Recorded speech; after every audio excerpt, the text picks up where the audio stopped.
Hello all. आज आपल्याला shear force and bending moment for simply supported beam आपल्याला calculate करायचं आहे. तर त्या बाबतीत आपण आत्ता लेक्चर बघतोय.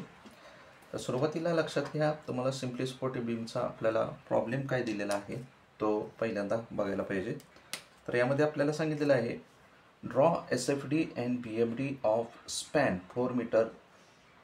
4 meter subjected to a point load 2 kilonewton, 4 kilonewton and 2 kilonewton at 1 meter, 2 meter and 3 meter from left hand support.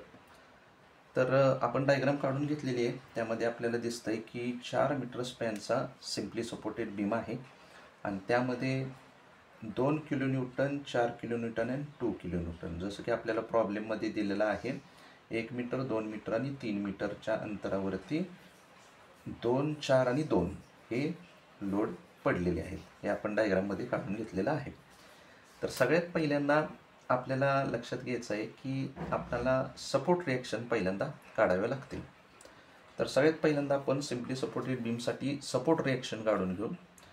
मग त्यामध्ये सर्वात पहिल्यांदा आपण पाहू सपोर्ट रिॲक्शन.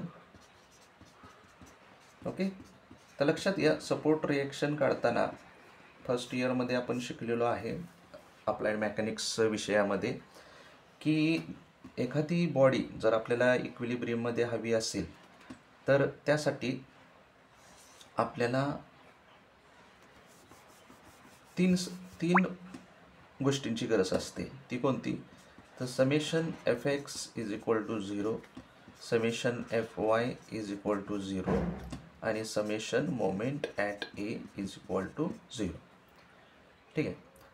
तर यामध्ये आपल्याला असून दिसून येते की समेशन Fx म्हणजे काय असणार आहे की बॉडीवरती लागणारे सगळे हॉरिझॉन्टल फोर्सेसची समेशन 0 असायला पाहिजे. तर लक्षात या, आपल्या या डायग्राममध्ये कुठेही आपल्याला हॉरिझॉन्टल फोर्स दिसत नाही आहे. ठीक आहे. तर ही कंडिशन आपण वापरली नाही तरी चालते, याची काही गरज नाही आहे. ठीक आहे. नेक्स्ट आहे summation Fy is equal to 0. म्हणजे काय? तर जे काही व्हर्टिकल फोर्सेस आहे, ठीक आहे, तर त्यांची समेशन 0 आहे असं आपण इथं कन्सिडर केलं आहे.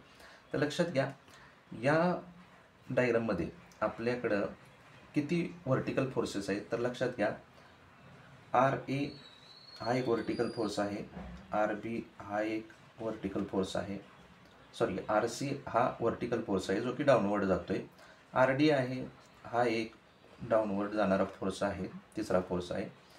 RE हा एक चौथा डाऊनवर्ड जाणारा फोर्स आहे आणि RB हा पाचवा व्हर्टिकली अपवर्ड जाणारा फोर्स आहे. तर आपल्याकडे अशा पद्धतीनं 5 फोर्सेस हे व्हर्टिकल आहेत हे आपल्याला दिसून येते.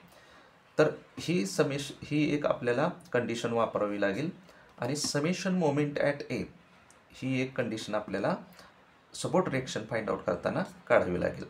तर त्या आपण पहिल्यांदा फाइंड आउट करू. तर सगळ्यात पहिल्यांदा लक्षात घ्या की सपोर्ट रिॲक्शन काढताना आपल्याला साइन कन्व्हेन्शन्स काय असणार आहेत. तर आपण अपवर्ड जाणारे फोर्सेस पॉझिटिव्ह पकडणार आहे आणि डाऊनवर्ड जाणारे फोर्सेस हे निगेटिव्ह पकडणार आहे. ठीक आहे. तर सगळ्यात पहिल्यांदा आपण समेशन Fy ही कंडिशन कन्सिडर करू, कारण की समेशन Fx म्हणजे हॉरिझॉन्टल फोर्सेस आपल्या बॉडीवरती अप्लाय झालेली नाही आहेत, त्यामुळे आपण समेशन Fy ही कंडिशन कन्सिडर करू. ठीक आहे. म्हणजे ज्यामध्ये आपण सगळे अपवर्ड फोर्सेस आहेत ते कन्सिडर करणार आहे. तर त्यातला पहिला जो फोर्स आहे लक्षात घ्या सपोर्ट रिॲक्शन काढताना RA हा पहिला फोर्स आहे. तर तो जातोय आपला अपवर्ड, त्यासाठी आपण पकडतोय प्लस RA अशा पद्धतीने येईल. दुसरा फोर्स आहे आपला तो म्हणजे 2 किलोन्यूटन जो की डाऊनवर्ड ॲक्ट करतोय, म्हणून तो आपण मायनस पकडतो, -2. लक्षात घ्या, तिसरा फोर्स आहे 4 किलोन्यूटन जो की आपला मायनस ॲक्ट करतोय, खाली जातोय, बरोबर, त्यासाठी आपण मायनस लिहिणार आणि 4 अशा पद्धतीने आपण त्याची मॅग्निट्यूड लिहिलेला आहे. त्यानंतर नेक्स्ट फोर्स आहे चौथा जो की डाऊनवर्ड जातोय, जो की निगेटिव्ह असणार आहे, त्याला आपण मायनस साईन देऊ आणि निगेटिव्ह साईन देऊ आणि -2 असं देऊ. आणि लास्ट पाचवा फोर्स आहे तो म्हणजे RB आहे जो की अपवर्ड जातोय, तो आपण लिहिणार आहे प्लसमध्ये, कारण की तो अपवर्ड जातो आहे. R B is equal to 0 या पद्धतीने मिळेल. यानंतर आपल्याला इक्वेशन जे मिळेल ते असं असेल R A plus R B आणि ह्या तिघांची बेरीज केल्यावरती -8 येईल, जे की आपण अशा पद्धतीनं R P plus A B is equal to 8 असं लिहू शकतो. तर याला आपण इक्वेशन नंबर 1 असं देऊ. ठीक आहे. तर आता लक्षात घ्या, summation F Y is equal to 0 ही कंडिशन तर आपण केलेली आहे. ठीक आहे. त्यातून आपल्याला हे इक्वेशन मिळालेलं आहे. आता आपण summation moment at A is equal to 0. ठीक आहे. मोमेंट ॲट ए या ठिकाणी आपण काय करणार आहे, आपलं मोमेंट ॲट ए. ठीक आहे. मोमेंट ॲट एच्या ठिकाणी आपल्याला मोमेंट पकडायची आहे आणि त्या ठिकाणी एच्या ठिकाणी आपली मोमेंट किती येते ती फाइंड आउट करायची. तर त्यासाठी लक्षात घ्या, इथं आपल्याला साईन कन्व्हेन्शन काय असणार आहे, तर क्लॉकवाईज पॉझिटिव्ह आणि अँटी क्लॉकवाईज निगेटिव्ह या पद्धतीनं आपण साईन कन्व्हेन्शन पकडणार आहे. ठीक आहे.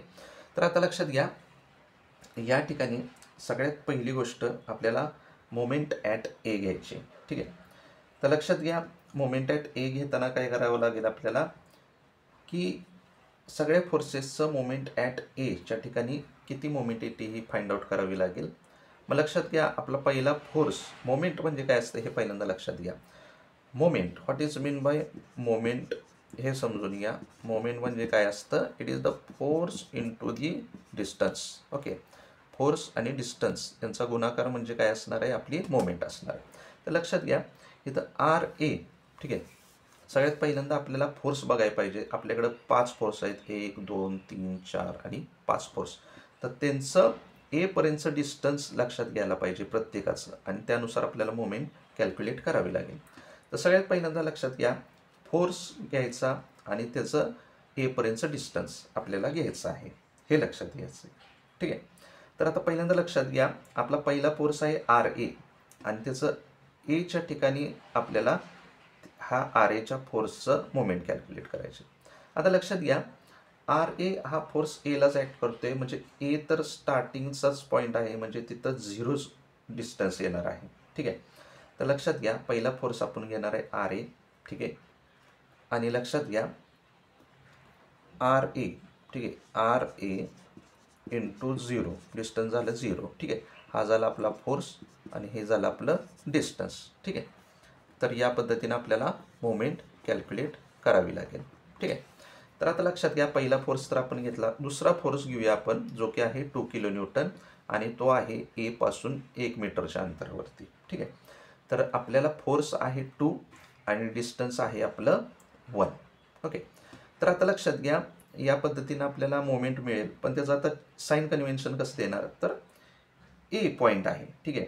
ए पॉईंटशी 2 किलो न्यूटन हा फोर्स कसा ॲक्ट होतोय, तर क्लॉकवाईज, म्हणजे घड्याळाच्या दिशेनं काय होतोय, तो ॲक्ट होतोय. बरोबर. तर आता लक्षात घ्या, की हा घड्याळाचं सेंटर असं कन्सिडर करायचं ए पॉईंट म्हणजे, आणि हे बाकीचे जे फोर्स आहेत 2 kilo Newton 4 kilo Newton 2 kilo Newton आणि आर बी, हे सगळे त्या सेंटरच्या भोवती फिरतायत असं समजवायचं. आता हा जर आपला ए पॉईंट जर आपल्या घड्याळाचा काटा समजला, तर 2 हा काटा कसा फिरणार आहे, क्लॉकवाईज घड्याळाच्या दिशेनं फिरणार आहे. बरोबर. म्हणजे आपण काय साईन कन्व्हेन्शन घेतलेलं आहे, की क्लॉकवाईज जी डायरेक्शन असेल त्याला आपण पॉझिटिव्ह म्हणणार आहे. बरोबर. तर त्या पद्धतीनं आपला पहिला फोर्स असेल 2 किलो न्यूटन आणि तो एशी क्लॉकवाईज फिरतोय, म्हणून आपण तो पॉझिटिव्ह करणार आहे. ठीक आहे. आणि त्यानंतर आपला फोर्सचं मॅग्निट्यूड आहे 2 आणि हॉरिझॉन्टल डिस्टन्स आहे 1, म्हणून आपण लिहून घेतलं. ठीक आहे. म्हणजे आपला दुसरा फोर्सचा आपण मोमेंट कॅल्क्युलेट केलेला आहे. आता आपण तिसरा फोर्स घेऊया. तिसऱ्या फोर्समध्ये आपल्याला दिसून येतं आहे की 4 किलो न्यूटन एवढं मॅग्निट्यूड आहे. तर आणि डिस्टन्स, हॉरिझॉन्टल डिस्टन्स एपर्यंतचं आहे त्याचं 2 मीटर. ठीक आहे. आणि त्याचं साईन कन्व्हेन्शन कसं येईल, तर हा क्लॉकवाईज फिरतोय, ह्या एच्या सेंटरशी क्लॉकवाईज फिरतोय, तर त्यामुळे तो येणार आहे पॉझिटिव्ह. ठीक आहे. म्हणजे आपला फोर्स आला 4 आणि त्याचं एपर्यंतचं डिस्टन्स आलं 2 मीटर. ठीक आहे. म्हणजे या पद्धतीने आपला तिसरा फोर्स पण कंप्लीट झाला. आता आपण चौथ्या फोर्सचं मोमेंट कॅल्क्युलेट करू ए बरोबर. तर चौथ्या फोर्सचं मॅग्निट्यूड आहे 2 आणि त्याचं हॉरिझॉन्टल डिस्टन्स आहे ए पर्यंतचं 3 आणि तो कसा फिरतोय, क्लॉकवाईज फिरतोय, एशी क्लॉकवाईज फिरतोय. त्यामुळं आपण काय म्हणणार आहे की आपला फोर्स आहे 2 आणि त्याचं हॉरिझॉन्टल डिस्टन्स आहे ए बरोबर 3 मीटर. ठीक आहे. आता आपण पुढे जाऊ. पुढे आपल्याला नेक्स्ट फोर्स घेतो आहे आपण आर बी. ठीक आहे. आर बी हा 5वा फोर्स आहे. तर तो लक्षात घ्या, इथं एशी त्याचं मोमेंट कसं येईल, तर हा फोर्स आपल्याला अजून आपल्याकडे त्याचं मॅग्निट्यूड नाही आहे आर बीचं. ठीक आहे. तर त्यामुळं आपल्याला काय करावं लागेल की आर बीच पकडावं लागेल. ठीक आहे. आर बी आणि त्याचं हॉरिझॉन्टल डिस्टन्स असेल 4 मीटर, एपर्यंत 4 मीटर असणार आहे. त्यामुळं आपण 4 मीटर असं घेतलेलं आहे. आता लक्षात घ्यायला साईन काय असणार आहे, तर हा एशी आर बी फोर्स हा अपवर्ड जातोय म्हणजे तो अँटी क्लॉकवाईज फिरणार आहे. ह्या एशी अँटी क्लॉकवाईज फिरणार आहे म्हणून त्याला आपण मायनस असं साईन कन्व्हेन्शन दिलेलं आहे. ठीक आहे. आणि लास्टला आपले फोर्स संपलेत इज इक्वल टू 0 असं आपण म्हणतो. ठीक आहे. मग आपण कॅल्क्युलेट करताना आपल्याला लक्षात येईल, पहिला फोर्स आहे. आता आपण याचं कॅल्क्युलेशन करू. आर ए इंटू 0, कुठल्याही व्हॅल्यूला 0ने गुणल्यावरती त्याची व्हॅल्यू 0 येते आपल्याला माहिती आहे. त्यानंतर आपण लक्षात घेऊ 2 इंटू 1 2 होईल. ठीक आहे. प्लस 4 इंटू 2 8 होईल. ठीक आहे. 2 into 3 6 is equal to 4 R B. Okay. म्हणजे आपल्याकडं मिळेल 16 is equal to 4 R B. Okay. मग आपल्याला आर बी मिळेल 4 किलो न्यूटन. ठीक आहे. हा आपल्याला आर बी मिळाला. ठीक आहे.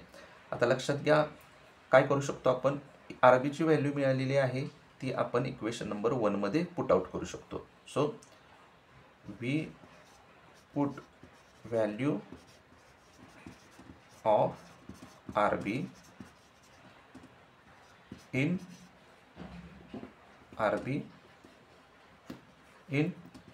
इक्वेशन 1. इक्वेशन 1 मध्ये आपण ही व्हॅल्यू पुट आउट करू. त्यामध्ये आपल्याला मिळेल आर बीची व्हॅल्यू टाकू 4 इज इक्वल टू, या इक्वेशनमध्ये टाकू 8 म्हणजे R A is equal to 8 minus 4. मग आर ए आपल्याला मिळेल 4 किलो न्यूटन. तर या पद्धतीनं आपल्याला आर ए आणि आर बीची व्हॅल्यू मिळाली, जी की आपण इथं लिहू शकतो या आपल्या डायग्राममध्ये. तर आर ए मिळेल आपल्याला 4 किलो न्यूटन आणि आर बी मिळेल आपल्याला 4 किलो न्यूटन. दोन्ही आपल्याला 4 किलो न्यूटन मिळालेले आहे. ठीक आहे. तर या पद्धतीनं आपण सपोर्ट रिॲक्शन काढलेली आहे.